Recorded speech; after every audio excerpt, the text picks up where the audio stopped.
Then something happened.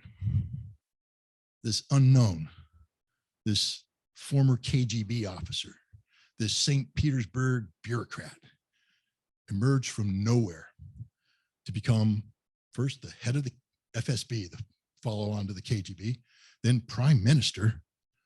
The next thing you know, he's president. And everybody's going, Vladimir who? Putin, who?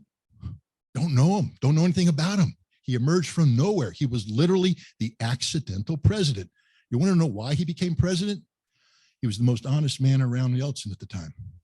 Yeltsin was surrounded by something called the family. And the family was this, it was his immediate family, his daughter, son-in-law, but then all the oligarchs and all the people who rose up with Yeltsin pocketing billions of dollars, the most corrupt people on the planet. And they were circling Yeltsin like sharks because Yeltsin was old, Yeltsin was feeble, he was unhealthy, he was drunk. And they were waiting for Yeltsin to go away, and then they were going to move in. And Yeltsin knew what they moved in, he and his family, his immediate family, it was over. They were going to be arrested, they were going to die, it was going to be ugly. How does he save his skin and save Russia at the same time? Because I think Yeltsin was also starting to wake up that he had made a lot of mistakes. There was only one person in his entourage that he could trust. That was Vladimir Putin. Because Vladimir Putin just wanted to serve his country.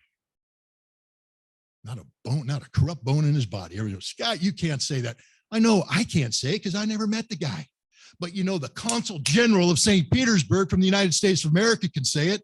He met him repeatedly. And he said he's the most honest man out there, never takes a bribe, doesn't make any demands, simply listens to you, asks questions, and does his job. NGOs that went there, the leaders of non-governmental organizations met with him repeatedly. He's the only one who didn't slide a piece of paper across the table with a number on it, because that's how you did business in Russia back then. You sat down, they went to sleep as you gave your pitch because they didn't care. All they wanted was cash in an envelope to the number that they slid across the table. The only guy that didn't do that was Vladimir Putin. You won't find anybody that'll say, I received a number from Putin and I gave him money. They'll say, I heard somebody said that. Somebody thinks that happened. You won't find one person that says that happened, because it didn't happen. I'm not saying Putin's perfect. He's not.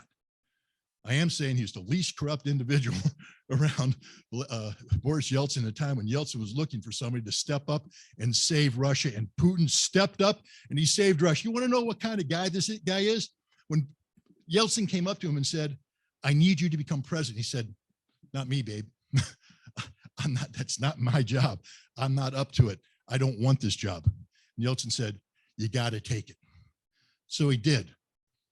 Yeltsin resigned, gave his New Year's address. Putin filmed his New Year's address. And then you know what he did? Imagine this. He got on a helicopter and he flew to Chechnya, where they were involved in a war, a horrible war.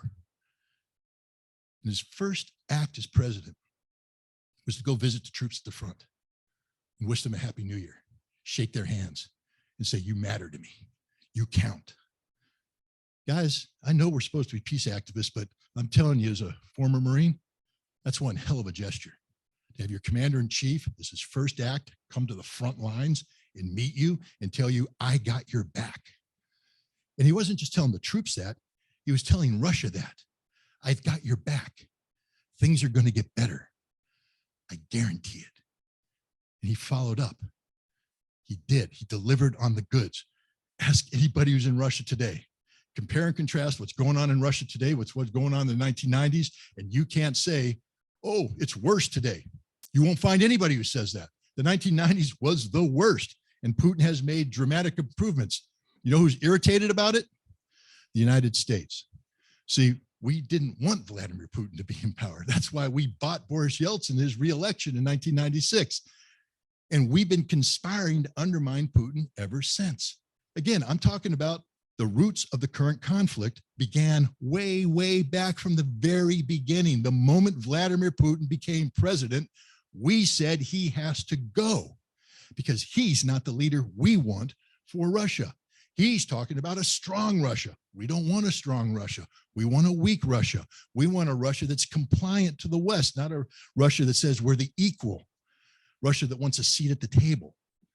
And so from 2000 until today, we've been engaged in a policy of regime change, trying to remove Vladimir Putin from power.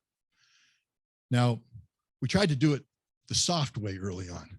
You know, George W. Bush brought him over to the Crawford Ranch and looked him in the eyes and said, I saw his soul. I don't know, George, if you're that good, you should have run for a third term because you got God on your side. But the point is, you know, Putin was just being Putin. You know, he wasn't exposing his soul. He was just being very blunt about who he is and what he wants for Russia.